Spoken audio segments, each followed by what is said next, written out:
किसी भी विल की वैलिडिटी बहुत ही महत्वपूर्ण होती है।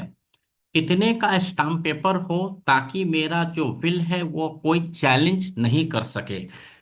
इसी पर मिस्टर मानव का एक सवाल है कि मनीष जी, मैंने एक विल क्रिएट किया है, तो इसका नोटरी का क्या प्रोसेस है और मुझे कितने का स्टाम्प पेपर लेना चाहिए ताकि मेरा जो विल है वो वैलिड हो जाए और जब ये विल इफेक्टिव हो उस समय कोई चैलेंज नहीं कर सके। तो थैंक यू मिस्टर मानव कि आपने ये सवाल पूछा।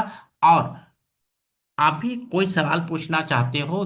जो सेक्शन सवाल आपके जवाब हमारे में मैं आपका स्वागत करता हूं, जहां पर आप अपने बिजनेस से रिलेटेड सवाल पूछ सकते हो, बिजनेस कंप्लायंसेस के रिगार्डिंग सवाल पूछ सकते हो, इनकम टैक्स हो, जीएसटी हो, वेल्थ मैनेजमेंट हो, या सक्सेशन प्लान हो, पोर्टफोलियो ऑडिट, इनमें से कोई भी टॉपिक हो आप हमें सवाल पूछ सकते हैं, चाहे वो व्हाट्सएप पर हो, चाहे मैसेज के थ्रू, या किसी भी सोशल मीडिया के, जहां पर हम आपके सवालों का जवाब देते हैं। तो विल के रिगार्डिंग में एक जो सबसे महत्वपूर्ण पॉइंट आता है कि कितने का स्टाम्प पेपर खरीदा जाए जिस पर हम विल को प्रिंट कर सके, नोटरी करवा सकें और इसकी वैलिडिटी बनी रहे। क्योंकि बिना स्टाम्प पेपर के एक रेंट एग्रीमेंट जो एक छोटा सा डॉक्यूमेंट होता है, कोई कॉन्ट्रैक्ट, वो भी वैलिड नहीं होता। तो विल जहां पर लाखों करोड़ों की प्रॉपर्टी हम एक व्यक्ति से दूसरे व्यक्ति में ट्रांसफर होता है, तो उसकी वैलिडिटी बिना स्टाम्प पेपर के हो ही नहीं सकती। तो आपका सवाल मिस्टर मानव बहुत ही जेन्युइन है, क्योंकि ये चीज हर किसी के दिमाग में घूम रहा है कि स्टाम्प पेपर कितने कॉस्ट का होना चाहिए ताकि मेरा विल और जो वसीयत है वो वैलिड रह सके।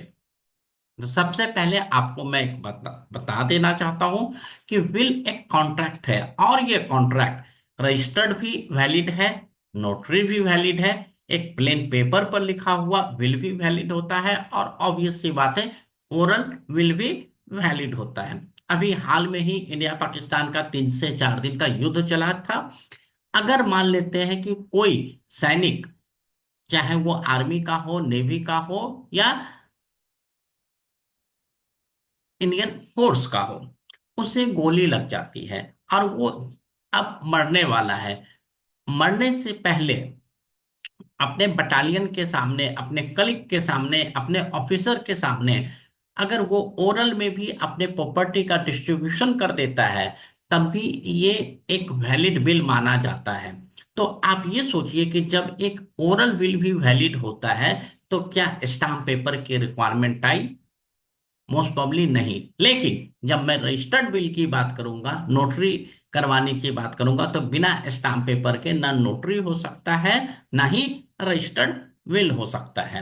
तो जो सबसे इंपॉर्टेंट चीज कि स्टाम्प पेपर किसी भी विल के लिए कितने का हो, तो ये स्टेट बाय स्टेट होता है, क्योंकि हर स्टेट में अपना रजिस्ट्रेशन चार्जेस होता है। जैसे आप कोई प्रॉपर्टी परचेज करते हो तो दिल्ली में 6 से 7% है, तो हरियाणा में 7 से 8% है, तो यूपी में 7.5% है। मेल के लिए कोई और रेट होता है, फीमेल के लिए कोई और रेट होता है।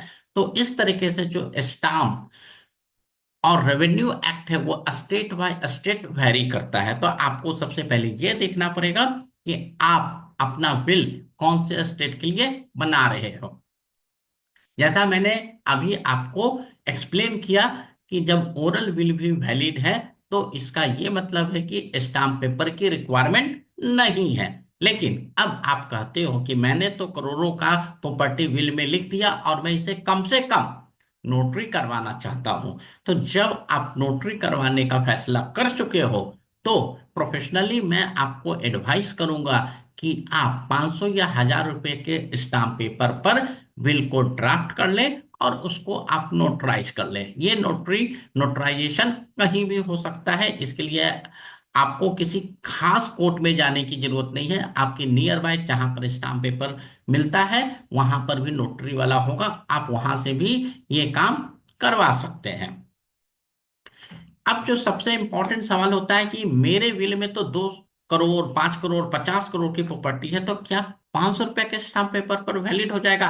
अगेन वही सवाल का वही जवाब कि जब एक ओरल विल भी वैलिड हो सकता है, तो 200 करोड़ की प्रॉपर्टी एक विल में लिखते हैं तो 500 रुपया की भी स्टाम्प पर ये वैलिड हो सकता है। इसका मतलब कि विल की प्रॉपर्टी और स्टाम्प वैल्यू दोनों एक दूसरे का पूरक नहीं है, कि अगर इतने का प्रॉपर्टी होगा तो मुझे इतना का ही स्टाम्प खरीदना है। ये आपका चॉइस है कि आप कितना का स्टाम्प पेपर खरीदना चाहते हो।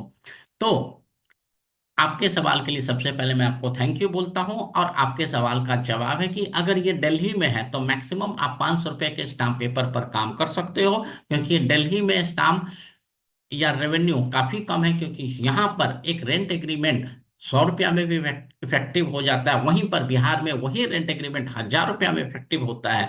तो मेरा सजेशन है, आप स्टाम्प पेपर लेना चाहते हैं तो 500 रुपया का स्टाम्प पेपर पर अपने बिल को प्रिंट करवा लें और नोटरी करवा लें। तो थैंक यू मिस्टर मानव, आपका सवाल पूछने के लिए। और दोस्तों, अगर आपके पास भी कोई सवाल हो तो आप हमसे पूछ सकते हैं, चाहे वो व्हाट्सएप के थ्रू हो या किसी भी सोशल मीडिया।